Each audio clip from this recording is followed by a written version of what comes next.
guiai meus passos. Todos nós somos esperantes. O evangelho deste domingo toca num ponto nevrálgico da nossa existência moderna, a espera. Nós somos a civilização do instantâneo. Nós não aprendemos a esperar.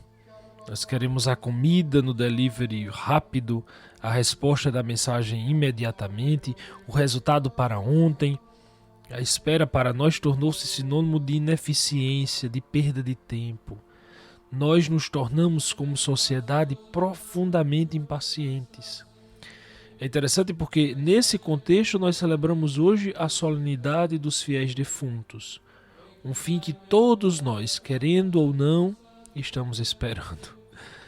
Hoje temos de refletir sobre o mistério da vida e da morte. Enquanto o mundo foge desesperadamente da morte, nós cristãos olhamos para ela com esperança. E mais, nós a esperamos. São Francisco chamava a morte de irmã. Sim, porque a morte nos servirá, a morte nos jogará naquele por quem esperamos, por quem tanto esperamos. Somos então chamados a qualificar a nossa espera, não a repudiá-la, não a odiá-la. Se qualificarmos a nossa espera, a nossa morte, a morte de nossos parentes, também ganhará um novo sentido. Os nossos parentes nos precederam na contemplação da face de Deus. Esse é o sentido. E nós queremos um dia contemplá-la também. E aqui a espera faz um sentido totalmente novo. E é aqui que entra o evangelho de hoje, porque Jesus usa duas imagens muito concretas, tiradas do cotidiano daquela época, para falar exatamente da realidade espiritual mais importante, a vigilância. Vamos escutar o evangelho. Evangelho de Jesus Cristo, segundo Lucas, capítulo 12, versículos de 35 a 40. Naquele tempo, disse Jesus a seus discípulos: que vossos rins estejam cingidos e as lâmpadas acesas. Sede como homens que estão esperando seu Senhor voltar de uma festa de casamento, para lhe abrir imediatamente a porta, logo que ele chegar e bater.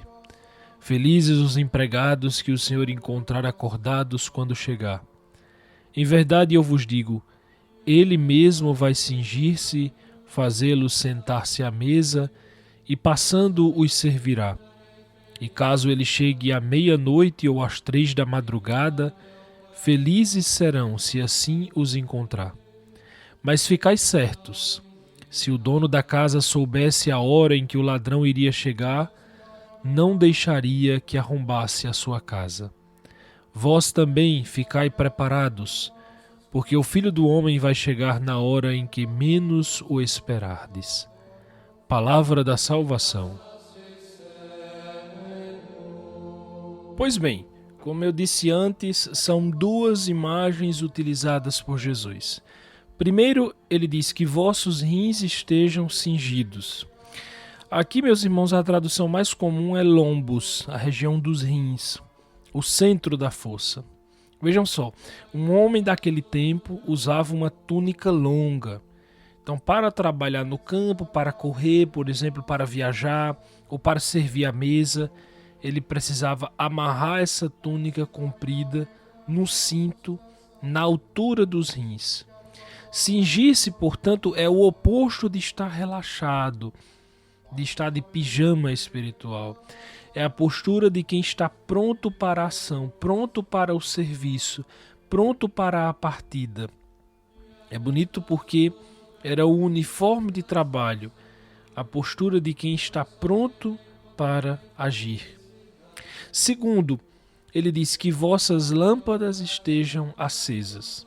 Reparem bem, no mundo antigo, sem eletricidade, a noite era uma escuridão total, aquele breu, um símbolo do caos, do medo. A lâmpada acesa aqui, minha gente, não é um luxo, é algo essencial. Era o que permitia ver, caminhar e, sobretudo, esperar sem ser engolido pelas trevas, pela escuridão. A lâmpada acesa é a fé, é a consciência desperta, é o coração que queima. Mas aqui vem algo fascinante. Jesus inverte completamente a lógica da época. Ele diz: felizes os servos que o Senhor encontre acordados quando chegar. Em verdade, eu vos digo, ele se cingirá. Agora vai ser o Senhor que vai se cingir, prestem bem atenção. Ele os fará sentar-se à mesa e os servirá. Isso é revolucionário. Porque agora o Senhor será o garçom dos servos. Se vocês repararem bem, isso nos remete à última ceia, quando Jesus lava os pés dos discípulos.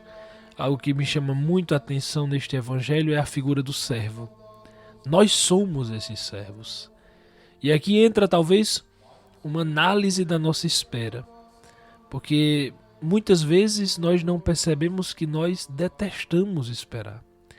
E às vezes a gente fala disso como se fosse uma coisa, sei lá, assim, um elogio, uma virtude. O século XXI é o século do imediatismo. Nós queremos a resposta instantânea, a comida rápida, a solução imediata. A espera nos irrita, nos angustia. E Deus? Deus parece exatamente adorar a espera. A história da salvação é a crônica de uma longa espera. E a nossa vida espiritual também é. Não é uma espera passiva de quem fica sentado olhando o relógio. Lembrem-se, rins cingidos. É uma espera ativa, trabalhando, amando, construindo o reino agora, vivendo a vida. A espera do cristão não deve ser uma espera medrosa, uma espera falsa. Ou seja, eu assumo essa postura porque meu patrão pode voltar e me pegar com a boca na botija. Não, minha gente. Não. A nossa espera deve ser como a de São Domingos Sávio.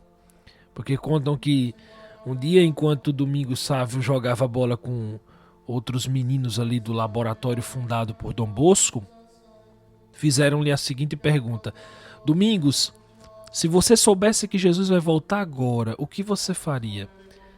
E Domingos diz com simplicidade, né? Eu continuaria jogando bola. Ou seja, São Domingos entendeu exatamente o que é essa espera. Essa espera é no dia a dia, no cotidiano da vida, vivendo a vida diante de Deus. Não é viver como alguém que está recebendo continuamente um choque elétrico. Não. É aquele que na concretude da vida vai encarnando, vai aderindo, vai assumindo a espera do Senhor. É uma coisa bonita da gente perseguir. Nesse domingo, você deve pensar qual seria a sua resposta. Resposta a essa pergunta: o que você faria se Jesus voltasse agora? Porque felizes de nós se respondêssemos como Domingos Sávio.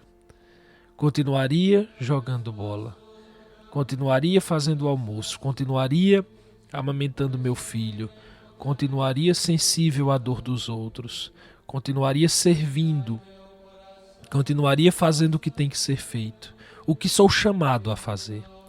E aí continuaríamos em paz, nesse momento da chegada, nesse momento em que se findaria a espera, estaríamos em paz. Porque ao final, meus irmãos, nós continuaríamos discípulos de Jesus Cristo. A espera cristã é assim, minha gente. É uma espera alegre, não tensa. Não é uma espera em que a paz foi embora. É o contrário. É uma espera em que a paz reina, porque já nessa espera se experimenta um pouco daquele fim último. Tão vibrante é essa espera que, para descrever isso, Jesus usa a imagem de um casamento. Sim, o texto diz que o Senhor volta da festa de casamento. O Senhor vem da festa, prestem bem atenção. Ele não é um carrasco que volta mal-humorado. Ele volta alegre, porque ele vem das núpcias. E o que ele faz quando encontra os servos acordados? Isso é de uma beleza tão grande, tão grande. O texto diz: em verdade eu vos digo, ele mesmo vai cingir-se, fazê-los sentar-se à mesa e, passando, os servirá. Meu Deus, como é bonito o cristianismo. Como é bonito o cristianismo. Nós somos chamados hoje a afugentar de nós essa espera doentia que o mundo quer nos impor, essa espera ansiosa, essa espera patológica. Nós devemos nos aproximar de uma espera alegre, com lâmpadas acesas, com a vida correndo, com a vida seguindo. A gente deve assumir essa postura até mesmo no luto que talvez ainda vivamos. São João Crisóstomo conta uma história tão belíssima, porque ele dizia que quando sua mãe morreu, Antusa, ele chorou amargamente. Mas depois de uma visão, ela apareceu para ele, um sonho, e teria dito: por que choras, meu filho? Eu só fui na frente acender as lâmpadas para quando chegares. Bonito, bonito. Ou seja, nossos mortos não estão apagados. Nossos mortos são como lâmpadas acesas na casa do Pai, esperando por nós.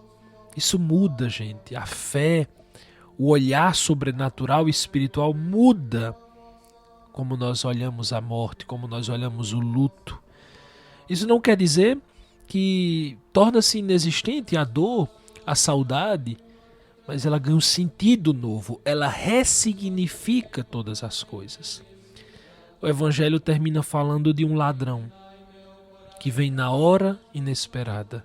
O Filho do Homem virá na hora em que menos pensais. Isso é muito forte, porque isso nos lembra que Deus não se encaixa nas nossas agendas. A morte, por exemplo, o encontro definitivo, não avisa com antecedência, não avisa a hora da chegada. A morte, minha gente, nos tira a nossa ilusão doida de controle. Nós achamos que somos donos do tempo, que podemos programar tudo, mas a morte, como um ladrão, nos surpreende e nos mostra a nossa fragilidade, a nossa debilidade. Lembrem-se, aqui há uma etimologia curiosa. A palavra grega ladrão tem a mesma raiz de cleptomaníaco, que é aquele que não consegue resistir ao impulso de roubar. É como se Jesus dissesse: a morte tem essa compulsão de nos surpreender, de nos tirar do controle. Mas, e aqui está o paradoxo cristão, esse roubo pode ser exatamente a nossa libertação. E por isso nós devemos, nessa liturgia, fazer também o exercício da vigilância ativa. A gente deve se perguntar: se eu morresse hoje, que lâmpadas eu deixaria acesas? Que obras de amor permaneceriam iluminando o mundo, iluminando minha família, iluminando meu bairro, iluminando minha cidade, iluminando minha comunidade? Talvez seja essa a hora de pedir perdão, de reconciliar-se, de servir, de sair de mim mesmo. Meus irmãos, que Nossa Senhora das Dores, que vigilante ao pé da cruz, e aquela que foi a primeira a celebrar a ressurreição, nos ensine a manter nossas lâmpadas acesas. É preciso lembrar que cada vez que celebramos a Eucaristia, céu e terra se unem, todos comungando na mesma mesa. Não estamos separados, mas unidos na força da fé que professamos. Interessante porque no fundo, finados é Páscoa em tom menor. É a certeza de que o amor é mais forte do que a morte, de que nossas lâmpadas, uma vez acesas pelo batismo, jamais se apagarão completamente. Que possamos viver com a sabedoria dos vigilantes, nem ansiosos pelo fim, nem distraídos com o presente, mas atentos, amorosos, prontos para o encontro definitivo com aquele que é a vida. Pelos nossos mortos, pelos que choram, pelos que esperam, oremos. Dá-lhe, Senhor, o descanso eterno e que a luz perpétua os ilumine. Que descansem em paz. Amém.